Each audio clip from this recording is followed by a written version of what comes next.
Hello everyone, welcome back to my video. Today I'm going to explain the paintings I made when I was 18. यो माथि देखाएको painting चाहिँ मैले 18 वर्षको हुँदाखेरि पेन्ट गरेको थिएँ अनि यसले चाहिँ के भन्छ भनेर हजुरले के बुझ्नुभयो तल कमेन्ट्समा भन्नु ल। यसले चाहिँ के भन्छ भने it is basically about the life हैन, it about the good part and the bad part that is positive and negative.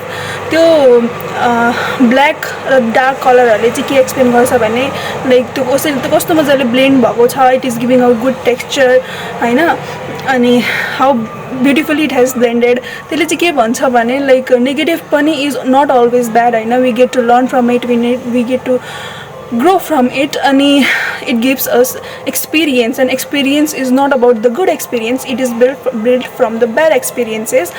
And the bright colors like yellow, green, red, orange जुन चाहिँ त्यहाँ पप भएको छ त्यसले चाहिँ पोजिटिभ साइड देखाएको हुन्छ। लाइक नेगेटिभ हुँदा हुँदै पनि like life can be so beautiful, like it can coexist and it can be so beautiful. अनि या basically it is about life and that's what I wanted to say. तपाईले चाहिँ के बुझ्नुभयो त्यो कमेन्टमा भन्नु है।